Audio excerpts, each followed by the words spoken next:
मराठवाड्यात गरिबी आणणारा विखे राधाकृष्ण विखे पाटील यांनी नांदेडला स्थलांतर करण्याचा जो निर्णय घेतलेला आहे तो निर्णय अत्यंत बेकायदेशीर आहे. त्याला नियामक मंडळाची मान्यता नाही. जननियामक मंडळाची मान्यता नसताना फक्त आदेशावरून मान्य कार्यकारी संचालकांनी हा निर्णय घेतलेला आहे आणि म्हणून आमची मागणी आहे की पहिल्यांदा हा निर्णय रद्द करावा. आणि दुसरी आमची मागणी आहे की आमचं जे मराठवाड्याच्या जे मांदाडे समितीची नेमली होती मराठवाड्याच्या पाण्यावर ती त्वरित बरखास्त व्हावी.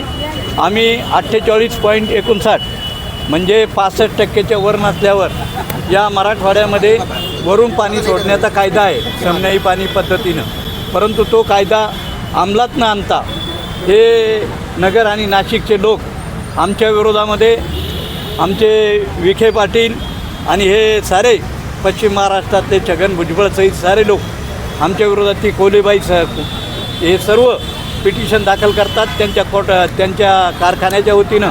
म्हणून 15 ऑक्टोबरला पाण्याची डेडलाईन असताना आम्हाला 30 ऑक्टोबरच्या नंतरच समजा पाऊस कमी पडला तर आम्हाला पाणी मिळतं. आता सध्या आमचं मराठवाड्यावरचं फार मोठं नुकसान झालेलं आहे. आमची जी जवळपास 49 लाख हेक्टर जमीन जी आहे त्या 49 लाख हेक्टरपैकी फक्त आमची 20 लाख हेक्टरपर्यंत आमची जमीन भिजते आणि बाकीची 29 लाख हेक्टर जमीन जी आहे ती खऱ्या अर्थानं इथं पडीत आहे. आणि पडीत असल्यामुळं त्याला 5 पिढ्यापासून पाणी न मिळाल्यामुळं आमच्या भागातला शेतकरी अत्यंत गरीब आहे आणि पर्जन्यमान कमी आहे. त्यातल्या त्यात हे पाण्याचा प्रॉब्लेम निर्माण करतात उत्तर महाराष्ट्राचे विखे आणि त्यामुळं मराठवाड्यामध्ये या ठिकाणी त्यांच्या कार्यकाळात 1300 आत्महत्या झालेल्या आहेत. म्हणून त्यांच्यावर मनुष्यवधाचा गुन्हा दाखल करण्यात यावा. हा घाट का घातला जातो स्थलांतराचा हा घाट का घातला कार्यालय स्थलांतर करण्याचा घाट का घातला होतो? मला असं वाटतं विखे पाटील अत्यंत व्यावहारिक माणूस आहे.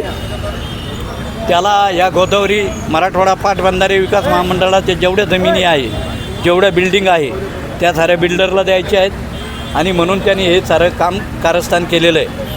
आणि आमच्या भागामध्ये खऱ्या अर्थानं विखे पाटलाला माननीय मुख्यमंत्र्याला आमची विनंती आहे फडणवीस साहेबाला की याला पहिल्यांदा त्या आमच्या गोदावरी खोरेचा तो चार्ज आहे त्यांच्याकडं तो चार्ज काढून घ्या नसता त्याला मंत्रिमंडळातून काढून टाकावं अशा पद्धतीची आमची मागणी आहे.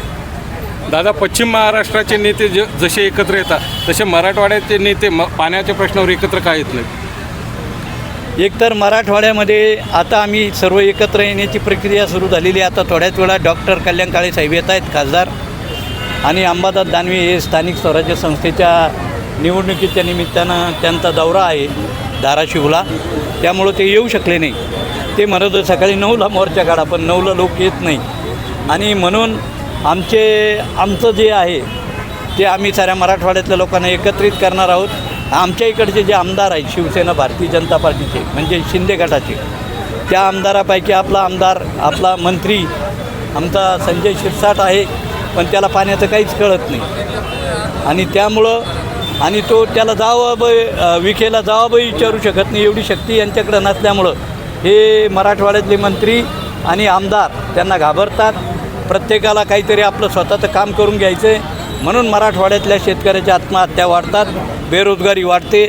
आजपर्यंत मराठवाड्यातल्या जवळपास 5 लाख लोकांनी मुंबई येथे स्थलांतर केलं आणि स्थलांतर होऊन आमच्या भागातले लोक त्या ठिकाणी गेले पोटा पाण्यासाठी आणि याला जबाबदार फक्त आमचे लोक आहेत.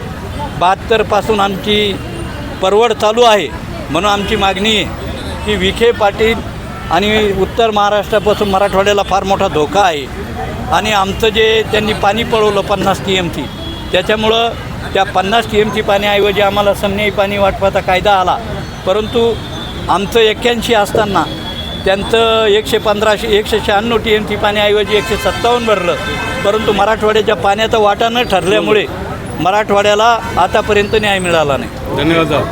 ओके.